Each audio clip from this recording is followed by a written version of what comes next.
Ini yang dahsyat ya, yang saya sering katakan bahwa semua dalam Islam itu pokok-pokoknya terkorelasi. Jadi antara ini akidah, ibadah, bahkan turunannya muamalah sampai ke akhlak, itu nyambung semua, ada.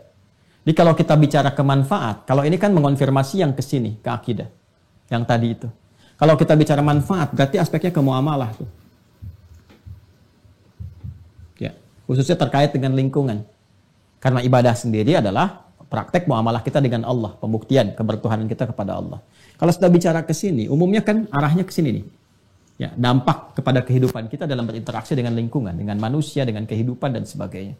Maka Allah langsung menjawab, Allah sendiri yang langsung menjawab. 1. Manfaat sholat itu pertama, bisa melatih pribadi kita menjadi lebih baik. Menjadikan seseorang insan beriman menjadi baik. Masih ingat seseorang itu jadi baik kalau bisa mengelola dirinya kan? Nafasnya, jiwanya, supaya tidak berdiri sendiri di sifat fujur. Dan masih ingat apa yang saya sampaikan dulu sekali, ya kan? Fujur itu kalau sudah berdiri sendiri diprovokasi setan, wujudnya kan 2. Kalau bukan fahsya, itu mungkar.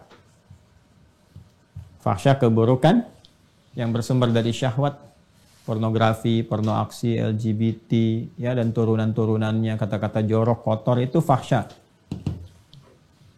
Mungkar yang diingkari oleh hati, perbuatan-perbuatan nampak, ya mohon maaf sekali, berdusta, kan, merampok, membunuh, menipu, korupsi, dan sebagainya. Ya ini nyogok, itu mungkar. Makanya saat nyogok kan hatinya mengingkari, saat korupsi hatinya mengingkari, saat tipu-tipu hatinya mengingkari, dan seterusnya. Ini mungkar. Nah, sholat kalau benar mengerjakannya, itu bisa mencegah ini semua. Dan pencegahan diutamakan. Bukankah Anda sendiri yang mengatakan mencegah lebih baik daripada mengobati? Jadi kalau kita ingin mencegah diri berbuat ini, dan menjadikan secara langsung menjadi baik, bertransformasi kepada soleh baik, maka ternyata latihan dasar pertama itu sholat. Maka dalil yang muncul Quran surah ke-29 tadi, ayat ke-45. Langsung saja kepada intinya. Innas sholata tanha 'anil fahsya wal munkar. Sungguh, perhatikan cara menerjemahkannya. Sungguh, sholat yang dikerjakan sesuai ketentuan dan aturannya itu. Innas sholah, ingat alif lamnya. Terjemahkan alif lamnya. Innas sholata, bukan inna sholata, innas sholah. Sungguh, sholat yang dikerjakan dengan benar itu sesuai dengan ketentuan dan aturannya. Tanha 'anil fahsya'i wal munkar. Maka hasil dari itu bisa mencegah pelakunya dari perbuatan keji dan mungkar. Jelas ya? Nah, jadi kalau ada orang-orang yang sholat tapi masih nampak pada dirinya perilaku keji, fahsya dan mungkar, dicek ini. Boleh jadi sholatnya belum sesuai dengan ketentuan dan aturannya. Nah, yang kedua, sholat menghadirkan ketenangan kepada jiwa.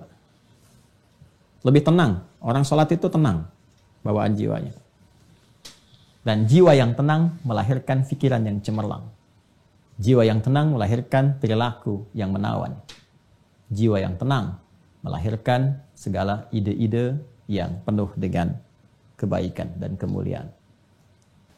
Sedangkan di Quran surah ke-13 ayat ke-28, sumber ketenangan itu zikir. Ala bidzikrillahi tatma'innul qulub. Yakinkan pada jiwamu bahwa dengan berzikir kepada Allah itu hati cenderung menjadi tenang. Zikir itu banyak. Baca Quran, zikir. Karena Qurannya disebut zikir. Quran surah ke-15 ayat 9. Inna nahnu nazzalna dzikra wa inna lahu lahafidun. Karena itu orang-orang yang cenderung rajin baca Quran, cenderung menenangkan. Doa itu zikir. Quran surah ke-7 ayat 205. Wadhkur rabbaka fi nafsika tadarruan wa khifatan wa duna jahri minal qaul. Makanya doa cenderung menenangkan. Kemudian apa lagi? Kalimat thayyibah, astaghfirullah, alhamdulillah, Allahu akbar, subhanallah, itu bagian dari zikir. Ya, fa idza qadaitumus salata fadhkurullah. Kalau tuntas salat, zikir kepada Allah. Quran surah ke-4 ayat 103. Makanya orang-orang yang zikir itu kelihatan tenang. Ya, ahli zikir itu tenang. Enggak ada ahli zikir emosian. Tenang. Ahli zikir itu tenang, auranya, karismanya, macam-macam itu. Zikir. Dan salat itu puncaknya zikir karena memadukan semua itu. Dalam sholat ada takbir, Allahu Akbar. Dalam sholat ada tahmid, Alhamdulillah. Dalam sholat ada apa lagi? Ada tasbih, Subhanallah, Subhana rabbiyal a'la wa bihamdi. Dalam salat ada istighfar, Allahumma gfirli, subhanakallahumma bihamdika, Allahumma gfirli. Dalam salat ada Al-Quran, Al-Fatihah baca Al-Quran. Ya, dalam salat rukuk sujud ada doa dan seterusnya. Gabungan. Makanya orang salat itu harusnya cenderung lebih tenang, dan salat disebut zikir. Balik ke Quran surah 20 Thaha ayat 14. Disebutkan ketika Allah mengaitkan salat dengan iman, faedahnya zikir. Innani anallahu la ilaha illa ana fa'budni wa aqimis salata li dzikri. Ya, tunaikan salat dengan benar sebagai zikir kepadaku. Zikir kepada Allah itu puncaknya dalam salat. Makanya sholat itu dahsyat. Jangankan sholat saat mau dilakukan, tempat sholatnya aja bikin tenang. 3. Sarana curhat terbaik yang mempercepat pengabulan doa. Ini. Percepat terkabulnya doa. Sarana curhat terbaik kepada Allah. Ya, ingin menyampaikan apa? Curhat kita kan kepada Allah dalam bentuk doa. Quran surah ketiga contoh, Ali Imran. Ayat 38 sampai 39. Ya, tentang kisah Nabi Zakaria yang divonis nggak mungkin, yang mustahil kata manusia punya keturunan. Nabi Zakaria sudah beranjak sepuh, fisiknya sudah letih, rambut memutih. Ya, istri terutama divonis dengan hal-hal teknis secara medis yang katanya tidak mungkin punya keturunan. Apa yang dilakukan? Curhatnya kepada Allah. Beliau sholat. Sholat tuh, solusinya sholat. Ya, hunalika da'a Zakaria Rabba, di mihrab itulah, di mihrabnya Maryam beliau berdoa. Sholat. Ya, nanti tahu sholatnya di ayat 39. Hunalika da'a Zakaria Rabbah qala rabbi habli min ladunka dzurriyyatan thayyibah innaka sami'ud du'a. Beliau berkata, ya Allah, mereka mengatakan aku enggak mungkin punya keturunan. Ketika mereka mengatakan tidak mungkin, maka aku beralih kepadamu yang tidak punya batas dalam kemungkinan. Ah, itu tanda ya. Itu fikih Quran tuh. Jadi kalau orang sudah mengatakan ini enggak mungkin Bu, ini enggak bisa Pak, itu tanda langsung dari Allah bahwa Allah ingin mengabulkan apa yang Anda mohonkan langsung tanpa perantara. Ya, karena itu Nabi Zakaria sudah ngasih contoh yang di surah Maryam itu. Dzikru rahmati rabbika abdahu Zakaria idz nada rabbahu, ya kan, nidaan khafiyya. Rabbi inni wa hanal 'azmu minni washta'ala ra'su syaiba wa lam akum bi du'aika rabbi syaqiyya. Masya Allah, indah sekali. Ya Allah, aku ini selalu tidak pernah putus harapan kepadamu. Aku selalu berdoa, dari rambutku masih menghitam sampai memutih, fisik letih, tapi aku gak pernah putus dalam memohon rahmatmu, berharap kepadamu. Itu. Apa? Minta keturunan. Puncaknya dimohonkan tuh di mihrab itu dalam salat. Mereka mengatakan mustahil.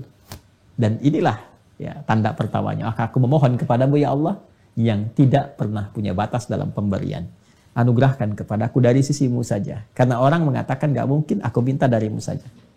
Ya, keturunan terbaik. Innaka sami'ud du'a. Engkau pasti mendengar doa hamba. Kalau yang pada maha mendengar pun belum dikabulkan, lantas kepada siapa lagi hamba mesti memohon? Apa yang terjadi? Fanadatsul malaikatu wa huwa qaimun yusalli. Itu dalilnya. Fil mihrab. Maka seketika turun malaikat, sedangkan Nabi Zakaria itu masih berdiri dalam salat. Masih berdiri. Artinya belum selesai salatnya. Baru selesai berdoa. Seketika turun, menyampaikan, Annallaha yubashshiruka bi Yahya. Beri kabar, kau akan punya anak. Dapat kabar dari Allah, jadi dikabulkan, akan punya anak, istrimu akan mengandung. Ya, dan namanya diberikan oleh Allah Yahya. Hidup yang kata orang mustahil. Ada dari rahim seorang perempuan yang divonis secara medis, klinis, monofus dan mandul punya keturunan, kata Allah, gak ada yang mustahil bagiku. Jadi, terjadi. Mudah bagi Allah menjadikan segala yang bisa terjadi. Salat mempercepat hadirnya kesuksesan dan kebahagiaan. Ya, kita gabungkan 4 dan 5, mempercepat kesuksesan dan menghadirkan kebahagiaan. Sukses dan bahagia. Ya, komplit tuh 5. Salatnya 5 waktu, 5 faidah. Sukses dan bahagia. Kalau kita gabungkan sukses bahagia ini, namanya falah. Singkatnya begitu. Falah. Falah itu sukses dan bahagia. Quran surah ke-23 ayat 1 dan 2. Qad aflaha al-mu'minun. Saya lagi ke sini, orang beriman. Ya, Quran surah 23 al-mu'minun ayat 1 dan 2. Qad aflaha al-mu'minun. Orang beriman, kalau benar-benar iman melekat pada dirinya, identitas berimannya bagus, diimplementasikan imannya dengan ibadah yang benar, pasti menggenggam kesuksesan dan kebahagiaan. Apa ciri pertamanya? Alladzina hum fi salatihim khashi'un. Ternyata pengantar pada kebahagiaan, kesuksesan itu salat. Ya. Dan ini yang paling diharapkan oleh manusia. Ya, tingkat tertingginya itu kan ini, iman. Jadi tingkat tertinggi insan beriman itu, pokoknya terserah. Yang penting saya sholat itu karena Allah perintahkan. Itu aja. Karena saya beriman, saya sholat. Ya, tapi kan tadi saya katakan, ada yang ciri khas anak-anak, ada yang orang dewasa matang dengan kedewasaan dan akalnya, ada yang dewasa kekanak-kanakan, masih nanya juga dan sebagainya. Ya, maka butuh motivasi. Apa di antara motivasi yang terkuatnya ini? Sukses, bahagia. Sukses, bahagia. Nah, diperdengarkan 5 kali dalam sehari. Ini bahagianya dunia akhirat. Suksesnya dunia akhirat. Ya, Quran surah 23, Al-Mu'minun ayat 1 dan 2. Qad aflahal mu'minun. Orang beriman, kalau benar-benar iman melekat pada dirinya, identitas berimannya bagus, diimplementasikan imannya dengan ibadah yang benar, pasti menggenggam kesuksesan dan kebahagiaan. Apa ciri pertamanya? Alladzina hum fi salatihim khasyi'un. Ternyata pengantar pada kebahagiaan, kesuksesan itu salat.